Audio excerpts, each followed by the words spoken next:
"We don't believe this seat belongs to you." The flight attendant blocks a well-dressed black man while motioning for security. Robert Daniels stands rigid in the first-class aisle, his immaculate suit a stark contrast to the dismissive glances thrown his way.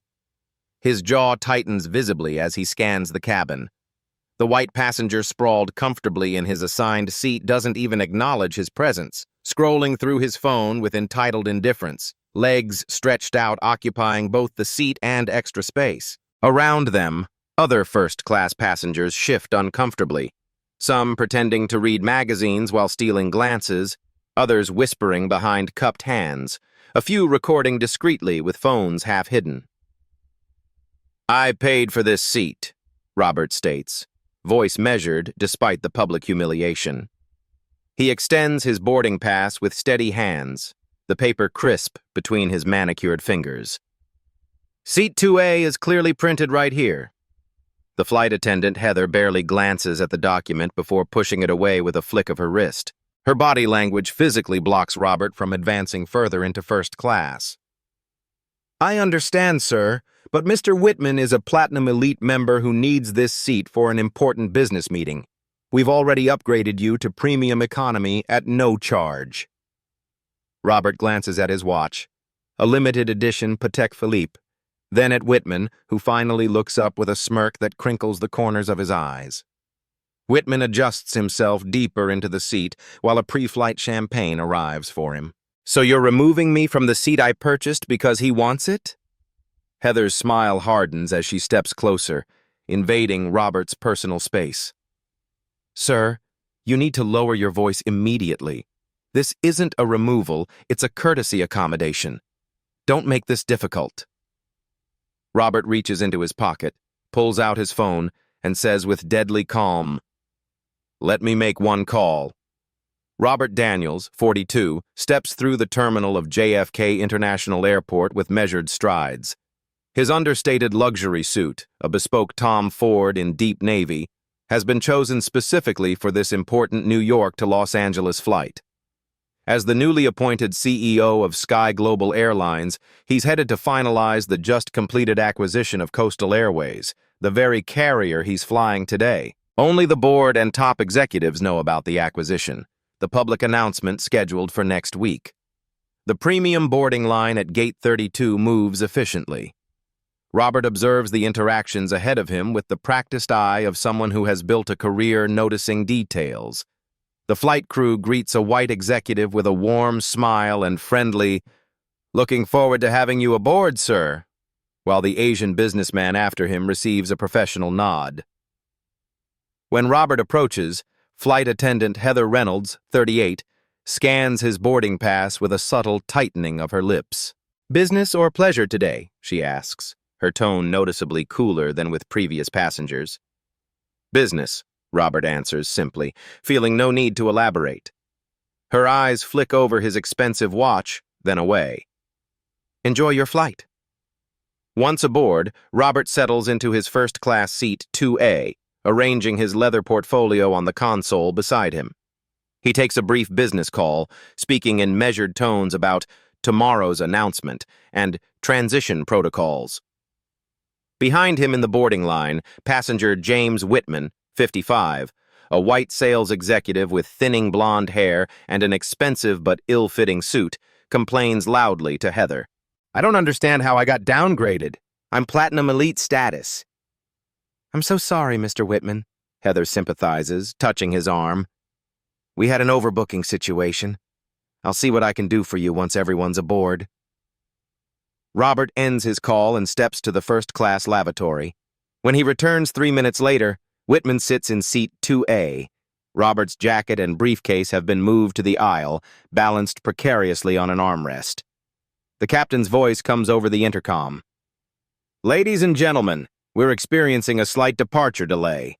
We're waiting for some VIP passengers to board. We appreciate your patience." The irony isn't lost on Robert. The VIPs are his executive team, flying to LA for tomorrow's acquisition announcement. Whitman adjusts himself comfortably in Robert's seat and says, "There must be some misunderstanding. I've been reassigned this seat."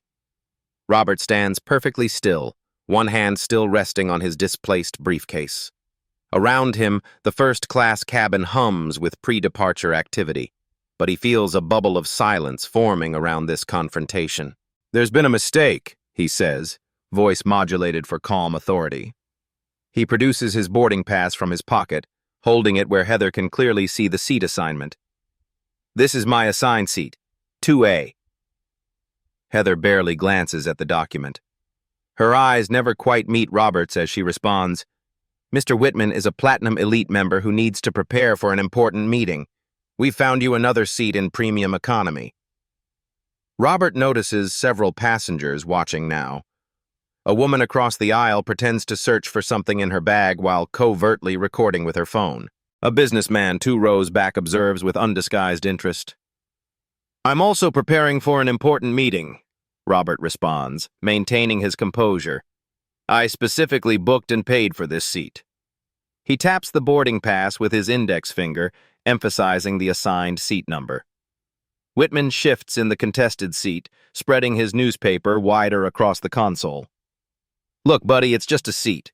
They're giving you a perfectly good one back there." His dismissive wave toward economy class makes his assumption clear. Robert doesn't belong in first class anyway. Heather steps closer, positioning herself between Robert and Whitman as if protecting the latter. "Sir, Premium Economy is actually quite comfortable. There's a complimentary meal and extra legroom." Her tone suggests she's offering an incredible favor. Robert studies her face, noting how she consistently avoids using his name despite it being clearly printed on his boarding pass. "That's not the point. I booked and paid for this specific seat." Whitman sighs dramatically, folding his newspaper with theatrical impatience. "Some people just don't understand how these things work. I have status with this airline. That means something." Heather's eyes dart nervously around the cabin before she signals to her supervisor. Thomas Beck approaches, a tall man with a clipped mustache and an air of administrative authority. He doesn't check Robert's boarding details properly before speaking. "Sir, we have the authority to reassign seats as needed for operational purposes. I'm sure you can understand that Mr. Whitman is a valued customer with our airline." Robert notices a younger flight attendant at the back of first class watching the interaction. Their eyes meet briefly, and her discomfort with the situation is evident in her furrowed brow.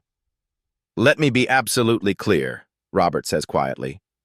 "You're taking the seat I paid for and giving it to him because—" "Why exactly?" The question hangs in the air, creating a moment of uncomfortable silence in the first-class cabin. Thomas Beck's posture stiffens defensively as other crew members begin to gather near the galley, watching the confrontation unfold. "Sir," Thomas says, emphasizing the generic title rather than using Robert's name, "you seem to be creating a disturbance."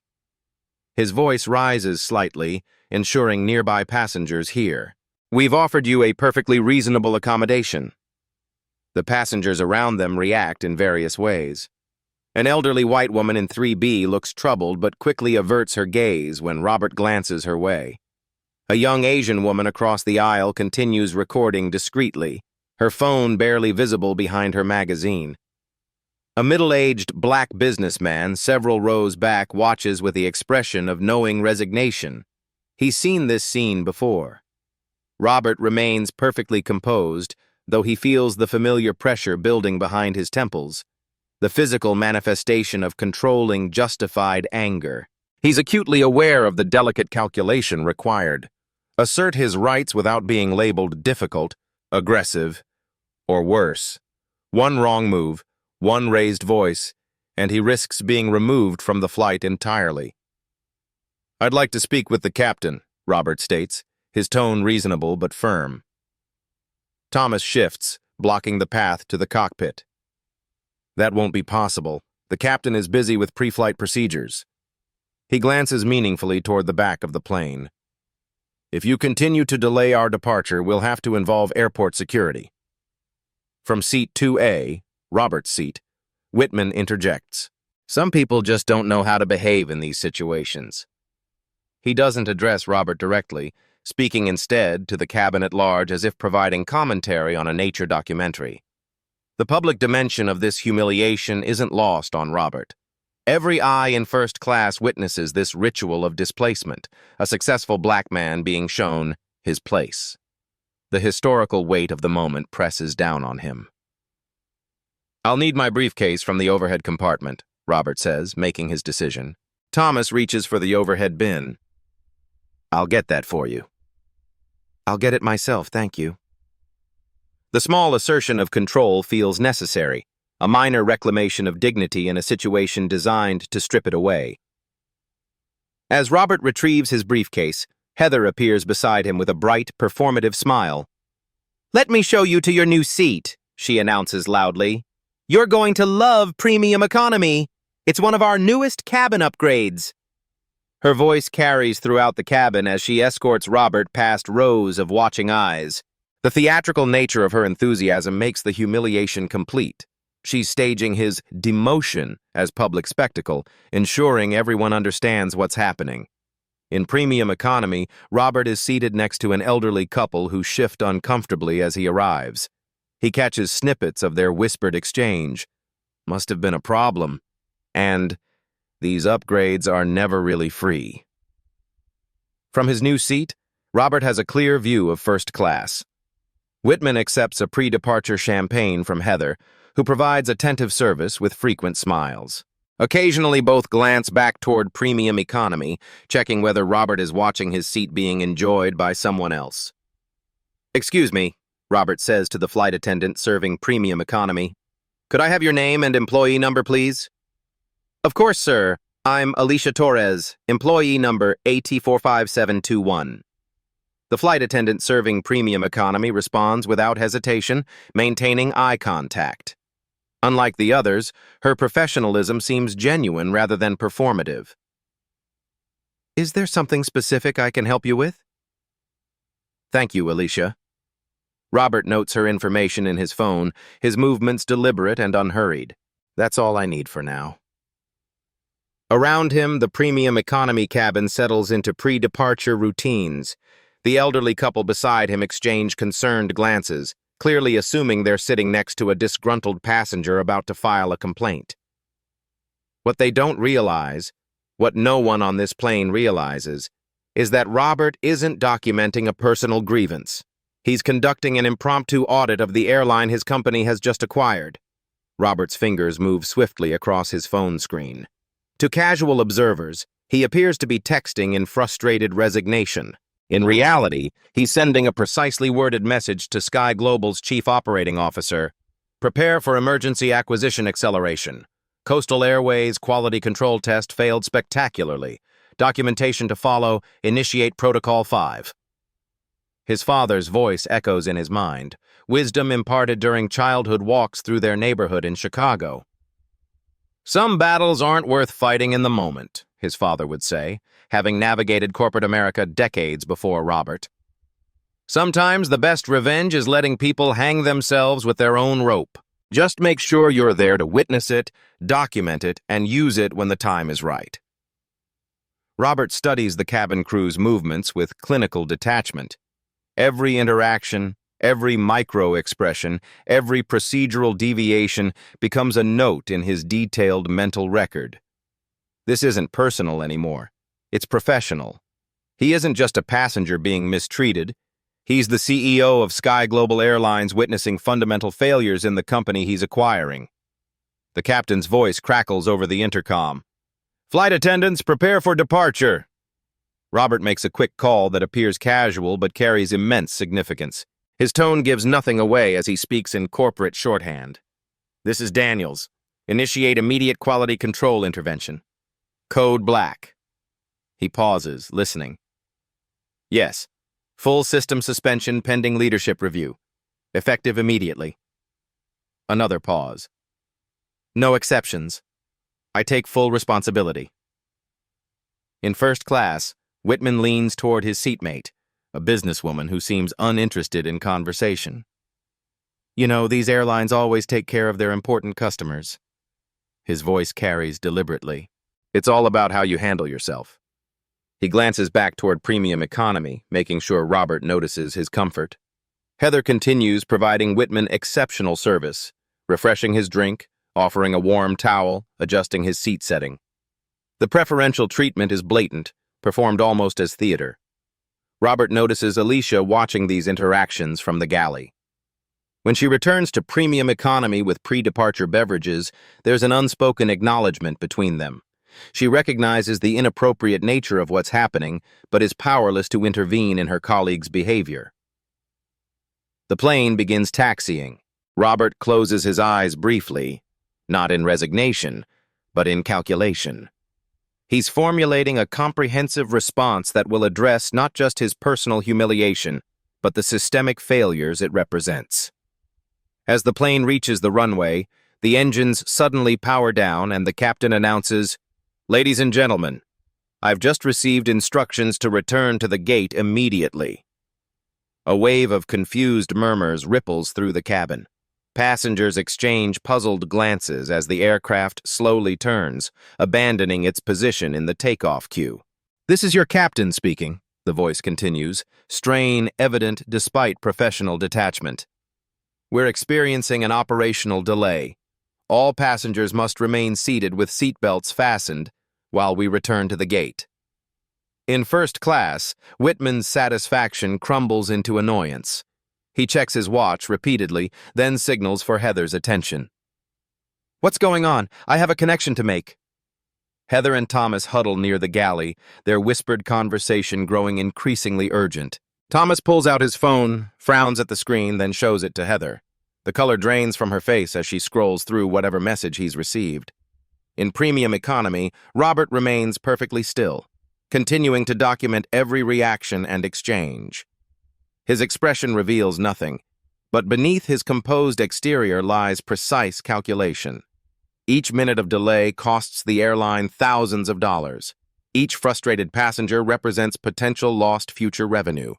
The ripple effects are beginning. Alicia approaches cautiously, genuine concern in her expression.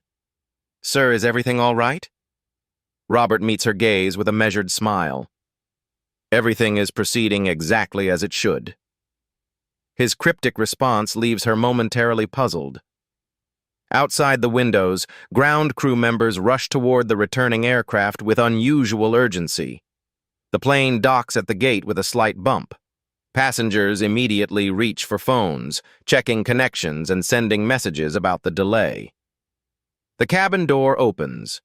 Two airline executives in impeccable suits board, their grave expressions contrasting with practiced professional smiles. They scan the cabin methodically until they spot Thomas. The blood drains from his face as they beckon him forward with curt gestures. "Ladies and gentlemen," Heather announces, her voice slightly higher than before, "we apologize for this unexpected delay. We're working to resolve the situation as quickly as possible." Passengers grow increasingly restless. A businessman loudly complains about missing meetings. A mother worries about her connection to San Francisco.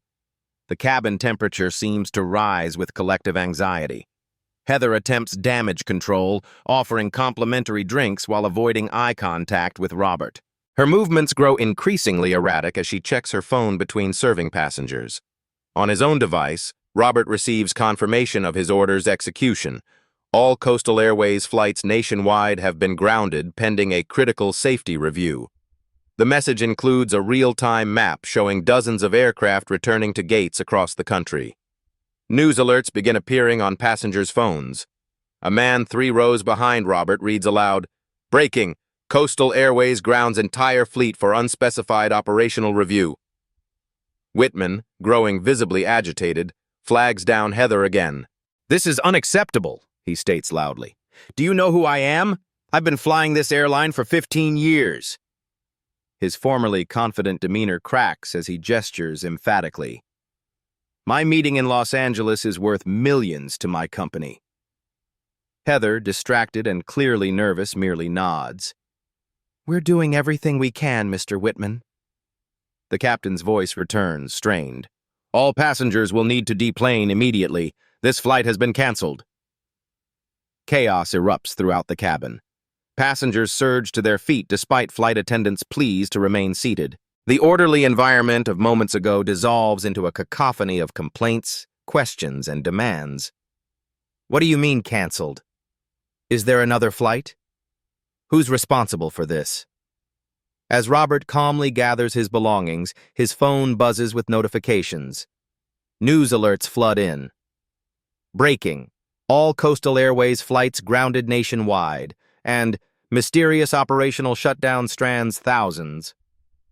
Social media explodes with hashtag coastal chaos as stranded passengers across the country share their frustration in real time. In the jet bridge, Heather and Thomas are pulled aside by the two executives who boarded earlier. Through the aircraft windows, Robert observes their interaction, the shift from confusion to shock to unmistakable fear playing across their faces in rapid succession. One executive gestures emphatically while the other taps furiously on a tablet, occasionally turning the screen to show them something that makes them physically recoil.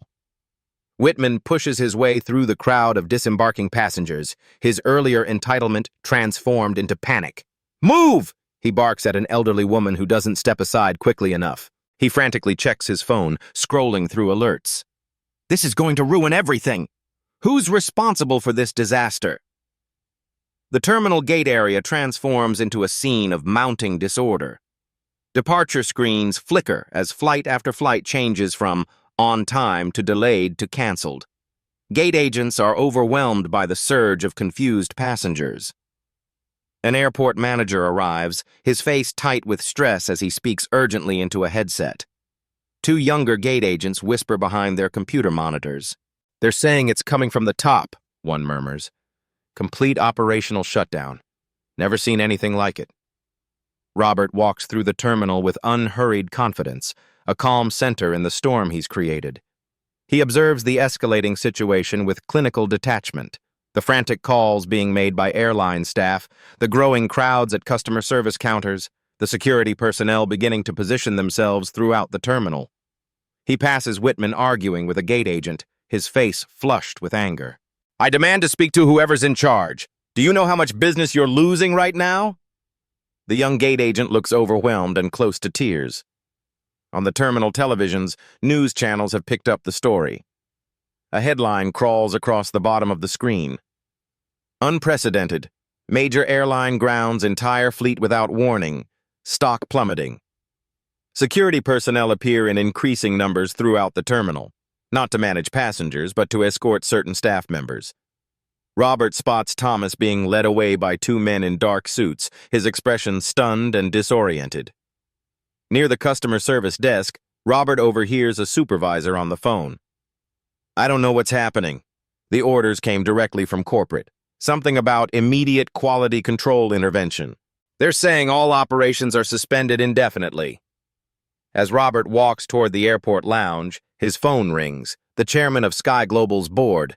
"Robert, what the hell is happening? The acquisition wasn't supposed to be announced until next week." Robert enters the private airport lounge, nodding to the attendant who recognizes him immediately.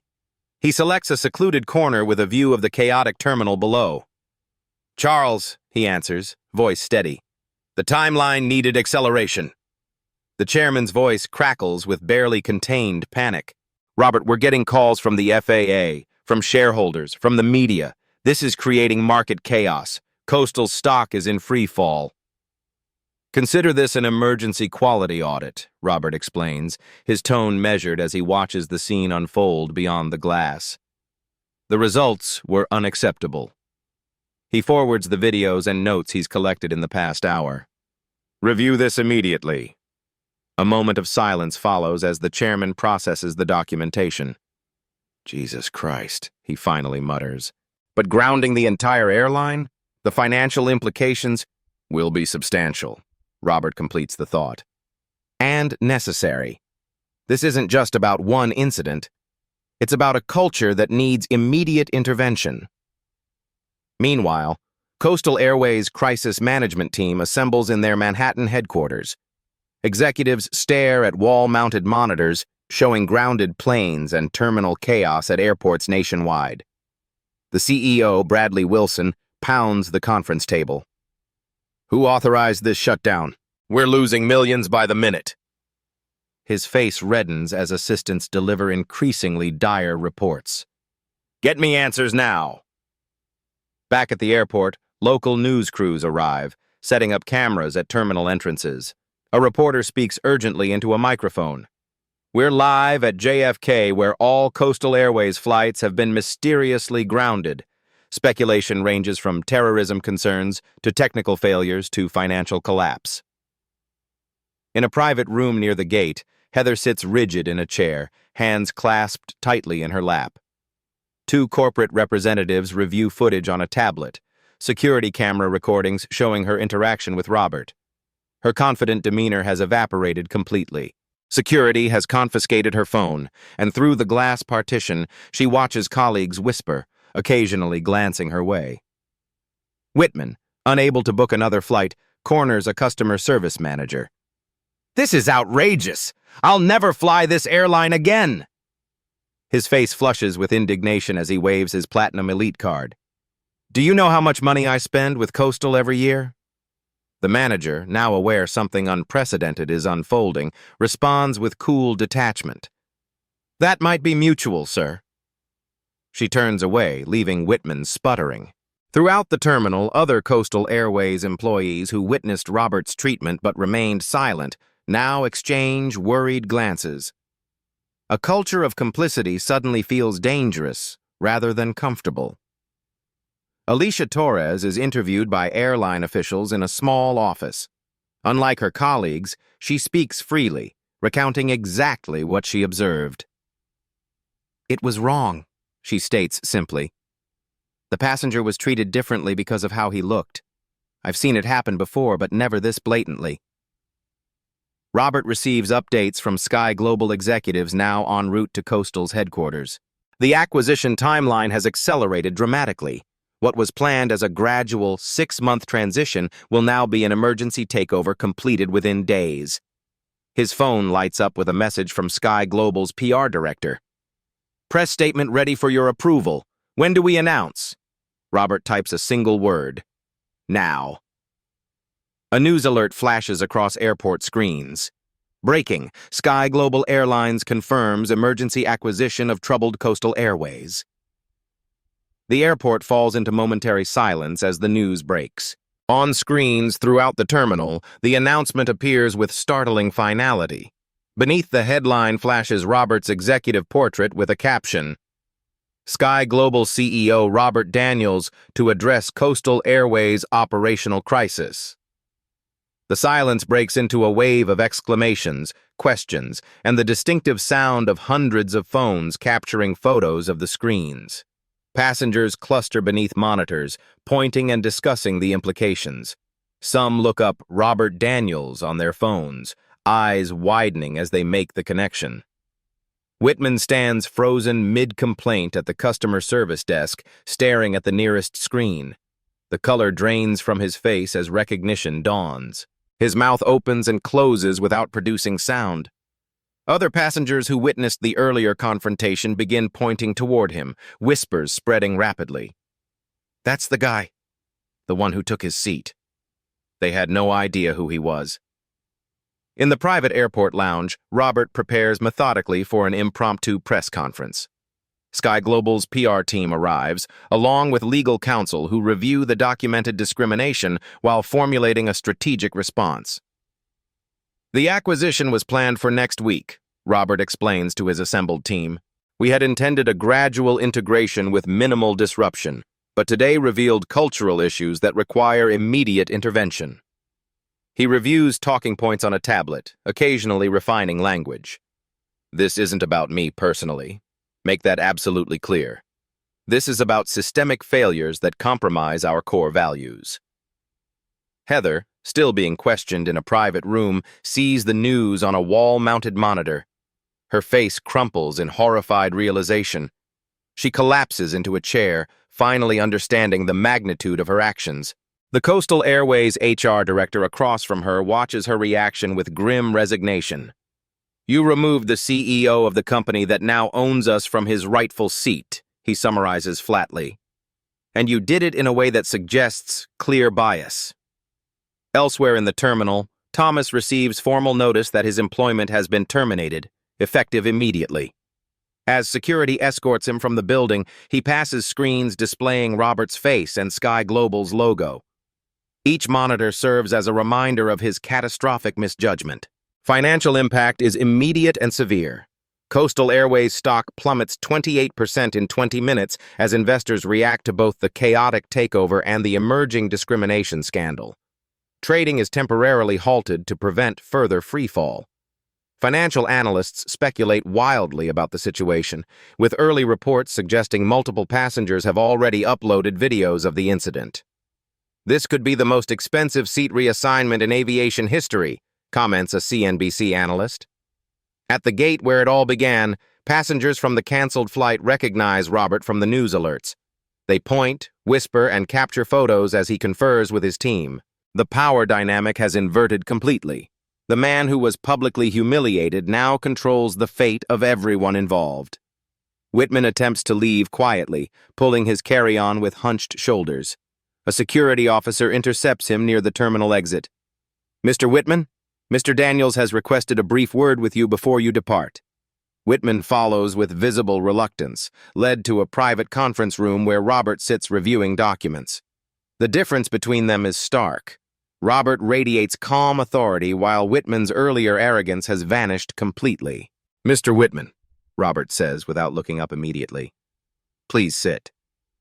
Whitman lowers himself into a chair, swallowing hard. "Mr. Daniels, I want to apologize for the misunderstanding." "The seat was never the issue, Mr. Whitman," Robert interrupts, finally meeting his eyes. His voice remains conversational, almost gentle. "It was the assumption that I didn't belong there." Whitman's stammering attempts at justification fade into silence under Robert's steady gaze. "Today wasn't just about one seat on one flight," Robert continues. "It was about exposing a culture that needs to change." He slides a folder across the table. "Your company has a corporate contract with Coastal Airways worth approximately $12 million annually. That contract is now under review." Throughout the airport, Sky Global representatives arrive in increasing numbers, identifiable by discrete pins bearing the company's logo and motto, "Excellence without exception." They move with purpose, establishing control over operations, speaking with stranded passengers, and implementing emergency protocols.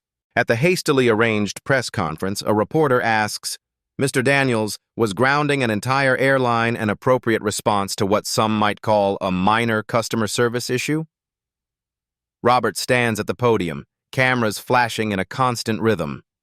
Behind him, a backdrop displays the Sky Global logo beside the Coastal Airways emblem, the latter partially obscured by a "Under New Management" banner. The assembled press corps leans forward, sensing the gravity of the moment. "What happened today wasn't a minor issue," Robert responds, his voice carrying clearly through the terminal's press area. "It was a symptom of a systemic problem that required immediate intervention." He gestures to a screen displaying key metrics. Coastal Airways has experienced a 58% increase in customer complaints over the past year, with a disturbing pattern emerging. The screen changes to show a graph. Complaints from minority passengers are disproportionately dismissed without resolution. This isn't about comfort or convenience. It's about fundamental corporate values. Robert outlines Sky Global's zero-tolerance policy for discrimination, his words measured but unyielding. "The decision to ground all flights wasn't made lightly, but it was necessary. Every aircraft will remain on the ground until initial reforms are implemented and verified." The press conference continues with clinical precision as Robert addresses questions about financial implications, customer impacts, and industry repercussions. Throughout, he frames the situation not as personal vindication, but as necessary corporate surgery, removing a cancer before it spreads further. Behind the scenes, the machinery of corporate transformation shifts into high gear. In a secured conference room 3 floors above the press event, legal teams from both airlines work at breakneck speed. Documents spread across tables as attorneys prepare for potential lawsuits while drafting new policies simultaneously. "We're looking at potential class action exposure in the millions," a gray-haired legal counsel explains to Sky Global's chief legal officer. The documentation suggests a pattern dating back at least 18 months. In another room, HR departments merge under emergency protocols. Personnel files are reviewed, flagged, and categorized. Employee interviews are scheduled, beginning with those who witnessed today's incident. We're not conducting a witch hunt, the HR director clarifies to her team. We're identifying both the problems and the people who've been trying to solve them despite the culture. Sky Global executives arrive at coastal headquarters in waves, assuming direct operational control of departments. The transition plan, designed to unfold over 6 months now, executes in compressed time, hours instead of weeks, days instead of months. Social media erupts with the unfolding story. Videos of Robert's humiliation go viral, contrasted with his composed, strategic response. The hashtags, #flight, while black and #SkyGlobal standard trend worldwide, spawning thousands of similar accounts from minority passengers. This is what accountability looks like, writes one viral commentator. Not an apology note and discount coupon, but systemic change. In the Coastal Airways boardroom, former CEO Bradley Wilson stands before his board, struggling to explain how the corporate culture deteriorated so severely under his leadership. Projected on the wall behind him, financial reports reveal a pattern of declining service quality coinciding with cost-cutting measures that reduced training and eliminated diversity initiatives. We were focused on margins, Wilson admits, his confidence evaporating as board members review the documentation Robert has provided. The training program seemed like an easy place to cut costs. A board member responds coldly, and now those cuts will cost us the entire company. Meanwhile, Robert meets privately with Alicia Torres, the one flight attendant who maintained her professionalism throughout the incident. In a quiet corner of the airport operations center, he listens intently as she details her experiences. "It wasn't just today," she explains. "There's an unwritten policy about who gets preferential treatment. Most of us hate it, but speaking up meant risking your job." Robert nods, making notes. "Would you be willing to help identify others who've maintained proper standards despite the culture?" Alicia straightens in her chair. "Absolutely."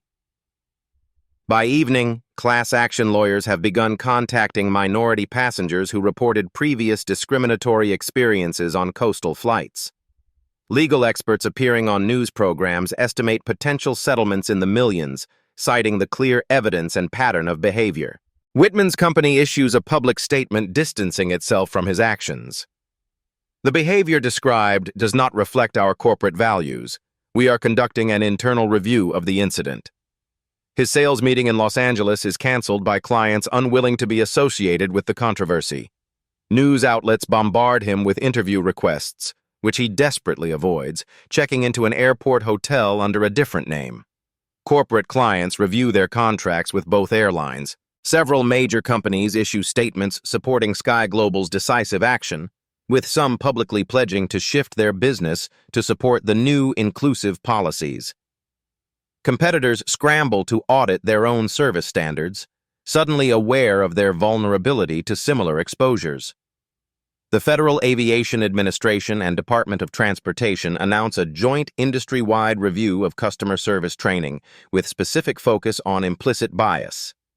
Aviation worker unions issue carefully worded statements supporting the changes while protecting employees who previously reported problems. "This is an opportunity to address issues that have plagued this industry for decades," states the Association of Flight Attendants president in a televised interview. Throughout the night, Robert works with his executive team in a commandeered Coastal Airways conference room.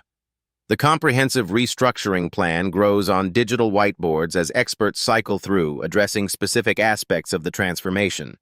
"The grounding costs us approximately $2.7 million per hour, the CFO reports, displaying real-time calculations. But rushed implementation of new protocols without proper training would cost us far more long-term." Robert studies the figures, weighing financial realities against the principles at stake. "We didn't buy this airline to maintain its broken culture," he responds. "We're not rushing the planes back into service until we're confident the right changes are underway."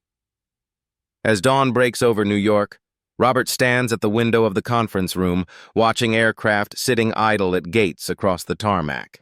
Each grounded plane represents both massive costs and the promise of meaningful change. On the table behind him, the final restructuring plan awaits his approval. Hundreds of pages of detailed protocols, training requirements, personnel changes, and accountability measures. His phone rings. The chairman again. "The board is unanimous," Charles informs him. "You have complete authority to implement whatever changes you deem necessary, but they're asking about timeline for resuming operations." Robert turns from the window, reviewing the recommendations before him. "That's not the right question," he responds, tapping a section of the document titled Brand Strategy. "The question isn't whether we restart operations today. It's whether Coastal Airways as a brand should exist at all after this." As dawn breaks, Robert reviews the final restructuring plan before making his decision. "The question isn't whether we restart operations today. It's whether Coastal Airways as a brand should exist at all after this." 1 week later, a disciplinary hearing convenes in the executive conference room of Sky Global's headquarters. The space has been arranged like a tribunal, a long table at the front where board members sit, smaller tables for those presenting evidence, and chairs for witnesses and those under review. The room falls silent as Robert enters, not as a witness as many expected, but as the presiding executive. He takes the central seat, arranging a tablet and notepad with methodical precision. "This hearing will address the events of last Wednesday and their broader implications," he begins, voice steady and authoritative. "Our purpose is not retribution but understanding and correction." The wall screen illuminates, displaying multiple angles of the incident. Security footage plays alongside passenger videos, documenting the confrontation from every perspective. The evidence is damning in its totality, showing not just the seat reassignment but the pattern of disrespect, the dismissal of Robert's concerns, the public humiliation deliberately orchestrated. Heather Reynolds sits stiffly at the respondents' table, hands clasped before her. Her formerly confident demeanor has vanished, replaced by tense resignation. Thomas Beck sits beside her, along with 2 other crew members involved in the incident. "Ms. Reynolds," the HR director begins, "could you explain the basis for your decision to reassign Mr. Daniels' seat?" Heather shifts uncomfortably. "I was following—" She hesitates, seemingly searching for official policy to cite. Finding none, she continues reluctantly, "I was following unofficial protocol for handling VIP customers." "Unofficial protocol," Robert repeats, his tone neutral. "Could you elaborate on that?" "Platinum Elite members receive priority consideration in certain situations," she explains, her words revealing more than she intends. Mr. Whitman was a known high-value customer who expressed dissatisfaction with his seating assignment. "And Mr. Daniels? What was your assessment of his status?" Heather's hesitation speaks volumes. "He wasn't a recognized frequent flyer." "Despite his first-class ticket and assigned seat," Robert clarifies. "Yes, sir." The questioning continues, methodically exposing a culture built on assumptions and bias. Former Coastal mid-level managers testify about unofficial policies, revealing how employees were encouraged to make judgment calls based partly on appearance and perceived status. "We were trained to identify premium passengers who might not be in premium seats," admits a former service director. "The criteria were never explicitly stated, but the implication was clear." Several admit they recognized the problematic nature of these practices, but feared retaliation if they spoke up. The message from leadership was clear. Customer satisfaction metrics were everything, but some customers mattered more than others. The hearing turns to Whitman, who enters looking markedly different from the entitled passenger of a week ago. His shoulders hunch slightly. His expression suggests genuine discomfort rather than mere inconvenience. "Mr. Whitman, thank you for agreeing to appear," Robert acknowledges, maintaining professional courtesy. Whitman's testimony reveals how the airline's practices emboldened his sense of entitlement. I assumed if I complained loudly enough, I'd get what I wanted, he admits. It had worked before.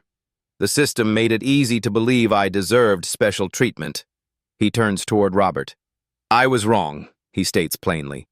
I never questioned why certain passengers who looked like me, received preferential treatment. It was convenient not to question it. The most damning testimony comes from Coastal's former head of customer service, who struggles to explain training materials that used coded language about maintaining cabin comfort and recognizing value-generating passengers. These terms were euphemisms, Robert states, rather than asks, ways to prioritize certain passengers over others without explicitly stating the criteria. The former executive doesn't deny it. It was considered industry standard practice. Throughout the proceedings, Robert maintains his professional demeanor, focusing questions on systemic issues rather than personal grievances. His leadership style impresses even former critics, who note his ability to address the incident's significance without making it about his individual experience. The hearing concludes with Robert standing to announce structural changes, elimination of subjective VIP treatment policies, standardized upgrade procedures based solely on transparent criteria, mandatory bias training for all customer-facing staff, and a new anonymous reporting system for both employees and passengers to flag concerning incidents. These changes take effect immediately, he states, surveying the room. They are non-negotiable and will be implemented across every aspect of our operation. As the hearing concludes, Robert makes an unexpected announcement. Tomorrow, every aircraft in our fleet will display a new name. Coastal Airways no longer exists. 3 months later, Robert stands before the Transportation Committee in a wood-paneled Congressional hearing room. Behind him, industry leaders and aviation experts fill the gallery, their presence underscoring the significance of today's testimony. What began as a single incident has revealed systemic issues requiring industry-wide attention, Robert explains, gesturing to data displayed on screens throughout the room. These aren't isolated occurrences, but patterns reflecting deeper problems. The data visualization shows complaint statistics across major airlines, broken down demographically. The patterns are unmistakable, a consistent disparity in how different passengers are treated and how seriously their concerns are addressed. What we now call the Daniels Standard isn't about special treatment, he continues. It's about consistent treatment regardless of appearance, accent, or perceived status. Congressional representatives from both parties nod in agreement, a rare moment of bipartisan consensus. The committee chair leans forward. And the financial impact of these reforms? Initially significant, Robert acknowledges. Implementing proper training, creating accountability systems, and changing entrenched culture required substantial investment. But the quarterly results speak for themselves. The screen changes to show Sky Global's latest financial reports. Passenger satisfaction up 47%, complaints down 63%, and stock value rising steadily since the initial post-acquisition drop. Throughout the aviation industry, the ripple effects of that single confrontation continue expanding. Former Coastal employees who embraced the changes now thrive under the new culture. Alicia Torres, promoted to head a new customer experience team, develops training programs being adopted across multiple airlines. We're creating systems where doing the right thing is rewarded rather than punished, she explains to new hires. Where consistency and fairness aren't just values we claim, but standards we maintain. Thomas and Heather, meanwhile, struggle to find work in the industry. Their names have become cautionary tales in training seminars about bias and accountability. Thomas eventually finds work in hotel management. Heather leaves the service industry entirely. Whitman's company implements its own bias training, using his experience as a case study in how privilege operates unnoticed until challenged. He participates reluctantly at first, but his perspective gradually shifts from defensiveness to genuine, if uncomfortable, understanding. I never saw myself as part of a system, he admits during a panel discussion at a business ethics conference. I just thought I was an individual getting what I deserved. Aviation schools add new curriculum components addressing ethical customer service alongside technical skills. Industry conferences feature panels on inclusive practices, with Avoiding the Coastal Collapse becoming a common session title.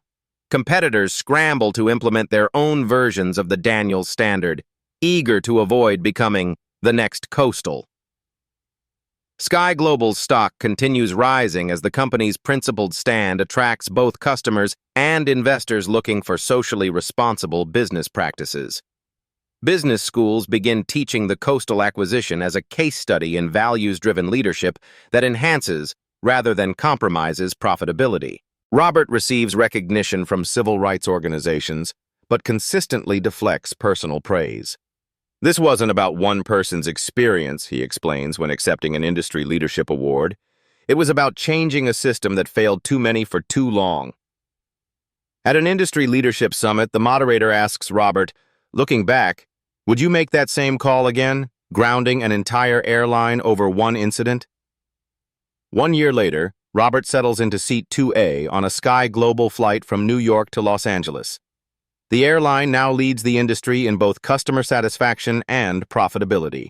Its workforce, diverse at every level from cockpit to boardroom, reflects the transformed culture that emerged from crisis. The flight attendant greets each passenger with identical courtesy, no subtle variations based on appearance or assumed status. The standardized upgrade system, transparent and algorithm-driven, has eliminated the subjective VIP treatment that once privileged certain passengers. Customer feedback scores show consistent improvement across all demographic groups. Mr. Daniels, welcome aboard, the attendant says, her professionalism neither obsequious because of his position nor resentful of the changes he implemented. Your usual sparkling water before takeoff? Thank you, Jessica, he responds, noting her name badge, another small but significant change requiring staff to identify themselves to all passengers. In the executive lounge before boarding, Alicia, now Senior Vice President of Customer Experience, presented the quarterly service quality report. The data showed sustained improvement, with complaint resolution rates reaching record highs regardless of passenger demographics. The most significant metric isn't just the reduction in complaints, she had explained, highlighting a key graph. It's the consistency of experience across all passenger groups. Former coastal employees, initially resistant to the sweeping changes, now acknowledge the benefits.